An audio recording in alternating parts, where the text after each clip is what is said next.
नमस्कार, आप सभी का स्वागत है study with JR YouTube channel में। आज के इस वीडियो में हम कक्षा 6 की सामाजिक विज्ञान की किताब है माध्यमिक शिक्षा बोर्ड की। इसका हम अध्याय 7 पढ़ेंगे जिसका नाम है पर्यावरणीय प्रदेश। और अब तक कक्षा 6 के हम टोटल 6 अध्याय पढ़ चुके हैं, जिसका लिंक आपको नीचे डिस्क्रिप्शन में मिल जाएगा। यदि आपने नहीं देखा है तो वहाँ से आप देख लीजिएगा। आज हम पढ़ रहे हैं चैप्टर 7 है, अध्याय 7 पर्यावरणीय प्रदेश। और इसी चैप्टर के साथ हमारा जो भाग 1 भूगोल का है ये कंप्लीट हो जाएगा। फिर हम भाग 2 पढ़ेंगे। कक्षा 6 की जो किताब है आपकी माध्यमिक शिक्षा बोर्ड की, इसका भाग 2 है सामाजिक और राजनीतिक जीवन। तो इसके चैप्टर्स प्रारंभ करेंगे हम नेक्स्ट वीडियो से। और आज हम पढ़ रहे हैं अध्याय 7 पर्यावरणीय प्रदेश। तो देखिए, हमने अध्याय 2 में पृथ्वी के प्रमुख परिमंडलों स्थलमंडल, जलमंडल, वायुमंडल, जैवमंडल के विषय में पढ़ा है। हमने चैप्टर 2 में पढ़ा था पृथ्वी के प्रमुख परिमंडलों के बारे में। इसमें हमने स्थलमंडल, जलमंडल, वायुमंडल और जैवमंडल के बारे में पढ़ा था। हमने यह भी जाना कि ये घटक पृथ्वी को दूसरे ग्रहों से अलग कर एक अनूठा ग्रह बनाते हैं। तो इसमें हमने ये भी पढ़ा था कि ये जो घटक हैं इसके इन्हीं के कारण क्या है, पृथ्वी दूसरे ग्रहों से अलग है, क्योंकि पृथ्वी पर जीवन संभव है। बाकी जो ग्रह हैं वहाँ पर जीवन संभव नहीं है। तो इनमें पृथ्वी पर स्थलमंडल, जलमंडल और वायुमंडल और जैवमंडल ये चारों पाए जाते हैं। इस कारण से पृथ्वी पर जीवन संभव है। ये पृथ्वी के विविध पर्यावरण को अपने में समेटे हुए हैं। इस अध्याय में हम पृथ्वी के प्रमुख कटिबंधों एवं पर्यावरणीय प्रदेशों की विशेषताओं का अध्ययन करेंगे। तो इस चैप्टर में हम बेसिकली क्या पढ़ने वाले हैं, पृथ्वी के प्रमुख कटिबंध के बारे में और पर्यावरणीय प्रदेश की विशेषताएं पढ़ेंगे। ठीक है, तो सबसे पहले पढ़ते हैं हम पृथ्वी के मुख्य कटिबंध। तो देखिए, हमने पिछले विभिन्न अध्यायों में पढ़ा है कि सूर्य की किरणें पृथ्वी के विभिन्न भागों में जलवायु को प्रभावित करती हैं। जो सूर्य की किरणें होती हैं ना, वो पृथ्वी के अलग अलग जो भाग हैं उनमें जलवायु को प्रभावित करती है। ये प्रभाव मूलतः पृथ्वी के आकार के कारण है। आकार के कारण कैसे, पृथ्वी जो है वो क्या है, गोलाकार है और ध्रुवों पर कैसी है, चपटी है। पृथ्वी गोलाकार है और ध्रुवों पर चपटी है तथा भूमध्य रेखा पर इसका उभार है। सूर्य की किरणें क्या होता है कि यहाँ पर सीधी पड़ती हैं। जो सूर्य की किरणें हैं वो सीधी पड़ती हैं, तो इस कारण से क्या होता है, इसके आसपास के जो स्थान है वो कैसे रहते हैं, गर्म रहते हैं। और ध्रुवों पर क्या होता है, सूर्य की किरणें तिरछी जाती हैं, सीधी नहीं जाती, तिरछी जाती हैं। इस कारण से क्या होता है, वहाँ पर ठंड अधिक होती है। इस आधार पर हम कह सकते हैं कि भूमध्य रेखा से ध्रुवों की तरफ तापमान घटता रहता है, जिसे हम ताप कटिबंधों में विभक्त कर सकते हैं। और यह विभाजन अत्यंत सरल है। मोटे तौर पर हमें पृथ्वी के विविध पर्यावरणों को समझने में सहायता करता है। पृथ्वी को कटिबंधों में बांटने का मतलब यह नहीं है कि एक कटिबंध से दूसरे कटिबंध के मध्य जलवायु और पर्यावरण एकदम से बदल जाता है। बदलाव होता है पर धीरे धीरे, मतलब ऐसा नहीं है कि हमने पृथ्वी को कटिबंधों में बांट दिया और ये एकदम से चेंजेस हो जाते हैं। नहीं, बदलाव इनमें होता है, पर कैसे होता है, धीरे धीरे होता है। एक कटिबंध के भीतर भी जलवायु, वनस्पति और जीवन में विभिन्नताएं होती हैं। और ऐसा नहीं है कि एक कटिबंध के अंतर्गत हैं तो इन सब में पूरा सेम ही होगा। नहीं, इनके भी भीतर जलवायु में, वनस्पति में और जीवन में विभिन्नताएं होती हैं। पृथ्वी पर पाए जाने वाले विभिन्न ताप कटिबंधों की विशेषताओं के कारण पृथ्वी पर कई प्रकार के पर्यावरणीय प्रदेश पाए जाते हैं। हमें पता है कि हमारी धरती सर्वत्र एक जैसी नहीं है। हमें ये भी पता है ना कि हमारी जो धरती है वो एक जैसी नहीं है सब जगह से। कहीं पर क्या है, ऊंचे ऊंचे पर्वत हैं, कहीं श्रृंखलाएं हैं, कहीं पर पठार हैं तो कहीं पर समतल भूमि है। कहीं कल कल करती नदियां हैं तो कहीं सूखा रेगिस्तान। कुछ स्थानों पर वर्षा अधिक होती है तो कुछ स्थानों पर अत्यंत कम होती है। आपने देखा होगा कि ऐसे स्थान भी हैं कि जहाँ पर कभी तो ज़्यादा वर्षा होती है और कुछ स्थान ऐसे भी हैं जहाँ पर वर्षा बहुत ही कम होती है, ना के बराबर होती है। जैसा कि जो रेगिस्तान है यहाँ पर वर्षा बहुत कम होती है, सूखा रहता है ना। देखिए, कहीं बहुत गर्मी पड़ती है तो वहाँ हल्के कपड़े पहनने पड़ते हैं। आपने देखा होगा जैसे राजस्थान में भी गर्मी बहुत पड़ती है, तो यहाँ पर बिल्कुल लाइट कॉटन के कपड़े पहनने पड़ते हैं। तो कहीं इतनी ठंड की हम सामान्य कपड़ों में तो रह ही नहीं सकते। और जैसे कि आप ये चल जाइए हिल स्टेशन की तरफ, तो वहाँ पर इतनी ठंड होती है कि आप नॉर्मल कपड़ों में नहीं रह सकते, वहाँ आपको गर्म कपड़े ही पहनने पड़ेंगे। ऐसे क्षेत्रों में ऊनी कपड़ों की आवश्यकता होती है। जहाँ पर ज़्यादा ठंड होती है वहाँ हमें ऊनी कपड़ों की आवश्यकता होती है।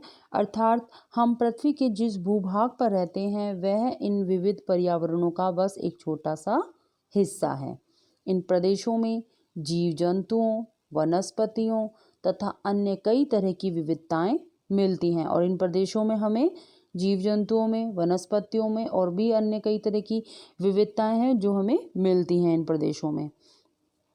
इस अध्याय में हम विश्व में पाए जाने वाले विभिन्न पर्यावरणीय प्रदेशों का अध्ययन करेंगे। तो इस अध्याय में हम इस चैप्टर में क्या पढ़ेंगे, हम विश्व में पाए जाने वाले विभिन्न पर्यावरणीय प्रदेशों के बारे में। सबसे पहले हम जान लेते हैं पर्यावरण का अर्थ। तो देखिए इसमें हम हमारे चारों ओर एक बहुरंगी संसार देखते हैं। हम हमारे चारों ओर क्या देखते हैं, एक बहुरंगी संसार, बहुत सारे रंगों वाला संसार। जैसे कि हमारे घर, स्कूल, सड़क, गांव और हमारे शहर, छोटे छोटे पौधों से बड़े बड़े पेड़ों तक, विभिन्न प्रकार के जीव जंतु, रंग बिरंगे पक्षी, ऊंचे ऊंचे पर्वत, रेगिस्तान, जल स्रोत, लहलहाते खेत और कल कारखाने, ये सब क्या हैं, हमारे चारों ओर बहुरंगी संसार हैं। देखते हैं ना हम ये चीज़ें, हमारे आसपास घर भी होते हैं, स्कूल भी होती हैं, सड़कें होती हैं, गांव होते हैं, छोटे छोटे पौधे भी होते हैं, बड़े बड़े पेड़ भी होते हैं और बहुत सारे जीव जंतु भी होते हैं और पक्षी भी होते हैं रंग बिरंगे। ऊंचे ऊंचे पर्वत भी आपने देखे होंगे, रेगिस्तान, जल स्रोत जैसे नदियाँ, झील, ये सब, लहलाते खेत, कारखाने। तो इस तरीके से हमारे चारों ओर एक बहुरंगी संसार है। अतः हमें प्राकृतिक एवं मानवीय पर्यावरण ने चारों ओर से घेर रखा है। तो देखिए, एक तो प्राकृतिक जैसे कि पेड़ पौधे, नदियाँ, झील, ये सब क्या हैं, प्राकृतिक। और मानवीय पर्यावरण जो ये हमने बनाए हैं, घर, स्कूल, सड़क, है ना, कारखाने, ये सब क्या है, मानवीय पर्यावरण, ये मानव ने बनाया है। तो ये मानवीय पर्यावरण। और जो प्रकृति ने बनाया है वो प्राकृतिक पर्यावरण। प्रकृति ने क्या क्या बनाया है, जो पेड़ पौधे हैं वो किसने बनाए, प्रकृति ने। जीव जंतु, है ना, रंग बिरंगे पक्षी, पर्वत, तो ये सब किसने बनाए हैं, जल स्रोत में नदियाँ, झील, ये प्राकृतिक पर्यावरण है। तो अतः हमें प्राकृतिक एवं मानवीय पर्यावरण ने चारों ओर से घेर रखा है। हम सब इस पर्यावरण के साथ समन्वय बनाकर जीते हैं। हम सब जीते हैं ना इनके साथ समन्वय बनाकर। ये विभिन्न तत्व जिन्होंने मिलकर हमें घेर रखा है हमारा पर्यावरण बनाते हैं। ये जो विभिन्न तत्व है ना जिन्होंने हमें घेर रखा है, जिनसे हम घिरे हुए हैं चारों ओर से, तो ये जो है ये हमारा पर्यावरण बनाते हैं। अब देखिए इसमें आपको दिखाया गया विश्व के प्रमुख कटिबंध, कटिबंध दिखाए गए हैं। अब नेक्स्ट आगे पढ़ते हैं हम, तापमान के आधार पर पृथ्वी के कटिबंध। देखिए, उष्ण कटिबंध, अक्षांशीय स्थिति और विस्तार। उष्ण कटिबंध निम्न अक्षांशों में क्या रहता है, 0 डिग्री से 23.5 डिग्री उत्तर और दक्षिण अक्षांश। ये भूमध्य रेखा से कर्क रेखा तक उत्तरी गोलार्ध में और भूमध्य रेखा से मकर रेखा तक दक्षिणी गोलार्ध में 0 डिग्री से 23.5 डिग्री तक का रहता है। ठीक है, यहाँ पे क्या होता है, प्रमुख विशेषताएं क्या है यहाँ की, यहाँ जलवायु वर्ष भर गर्म और आर्द्र रहती है। सूर्य की किरणें वर्ष में कम से कम एक बार लंबवत पड़ती है। मौसम में ज़्यादा परिवर्तन नहीं होता, गर्मी और सर्दी एक जैसा ही रहता है। यहाँ भारत, श्रीलंका, ब्राज़ील प्रमुख देश हैं। ठीक है, 0 डिग्री से 23.5 डिग्री उत्तरी और दक्षिणी अक्षांश में। ठीक है, नेक्स्ट है शीतोष्ण कटिबंध, मध्य अक्षांशों में। तो 23.5 डिग्री से 66.5 डिग्री उत्तर और दक्षिण अक्षांश, कर्क रेखा से आर्कटिक रेखा तक और मकर रेखा से अंटार्कटिक रेखा तक। यहाँ की विशेषता है जलवायु सुहावनी रहती है, सूर्य कभी सिर पर नहीं रहता। यहाँ ऋतुएं होती हैं बसंत, गर्मी, पतझड़ और सर्दी। उत्तरी गोलार्ध में यहाँ ब्रिटेन और दक्षिणी गोलार्ध में न्यूजीलैंड प्रमुख देश हैं।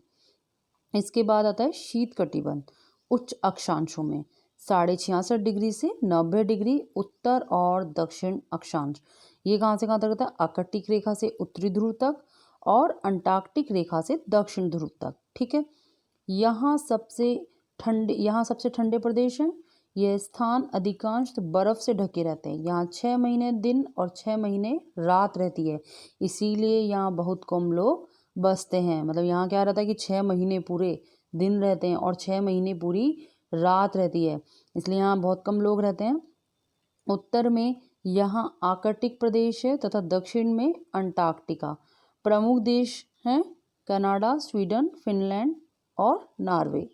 ठीक है, अब देखिए इस चित्र में अब आप समझेंगे विश्व के प्रमुख कटिबंध। इसमें देखिए बीच में ये आ गई भूमध्य रेखा और ये जो क्षेत्र है ये है उष्ण कटिबंध का। फिर देखिए कर्क रेखा से आर्कटिक रेखा तक ये हो गया बीच का क्षेत्र शीतोष्ण कटिबंध, और मकर रेखा से ये अंटार्कटिक रेखा तक का क्षेत्र हो गया शीतोष्ण कटिबंध। तो ये जो मिड के दो है ना, ये देखिए ये वाला और ये तो दोनों कौन से हो गए, उष्ण कटिबंध, जिसे ऑरेंज कलर से दर्शाया गया है। फिर ये जो येलो है ना, ये हो गया शीतोष्ण कटिबंध।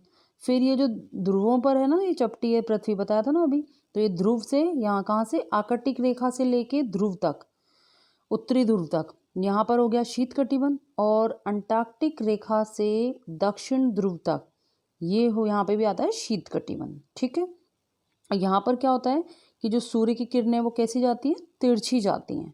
यहाँ पर सीधी पड़ती हैं तो यहाँ गर्म ज़्यादा रहता है, और यहाँ पर शीत कटिबंध इस तरफ तिरछी जाती हैं। ठीक है, तो इसमें देखिए जो ये उष्ण कटिबंध है, यहाँ क्या होता है, जलवायु वर्ष पर कैसी रहती है, गर्म रहती है, आर्द्र रहती है, और सूर्य की किरणें वर्ष में कम से कम एक बार लंबवत पड़ती है ना, और मौसम में ज़्यादा परिवर्तन नहीं होता है। यहाँ पर गर्मी और सर्दी एक जैसा ही रहता है। ये स्थान किस में आ गया, भारत। यहाँ पर भारत, श्रीलंका और ब्राज़ील यहाँ के प्रमुख देश हो गए। फिर इसके बाद देखिए शीतोष्ण कटिबंध, अभी हमने पढ़ा येलो वाला जो है शीतोष्ण कटिबंध। यहाँ क्या होता है, जलवायु सुहावनी रहती है, सूर्य कभी सिर पर नहीं रहता यहाँ पर, और यहाँ ऋतुएं होती है बसंत, गर्मी, पतझड़ और सर्दी। और उत्तरी गोलार्ध में यहाँ ब्रिटेन और दक्षिणी गोलार्ध में न्यूजीलैंड प्रमुख देश हैं। ठीक है, इसके बाद देखिए शीत कटिबंध।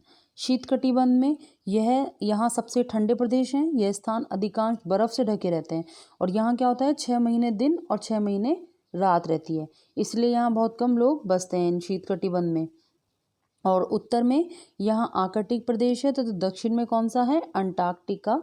और प्रमुख देश कौन कौन से हैं यहाँ के, कनाडा, स्वीडन और फिनलैंड और नॉर्वे हैं। ठीक है, तो आज की वीडियो में इतना ही, और नेक्स्ट वीडियो में इसका पार्ट 2 हम पढ़ेंगे। आज की वीडियो अच्छी लगी तो प्लीज़ वीडियो को लाइक कर दीजिए, इसके साथ ही अपने मित्रों के साथ शेयर कर दीजिए। चैनल को सब्सक्राइब नहीं किया है तो प्लीज़ सब्सक्राइब भी कर लीजिए, ताकि वीडियोस की नोटिफिकेशन आपको मिल सके। धन्यवाद।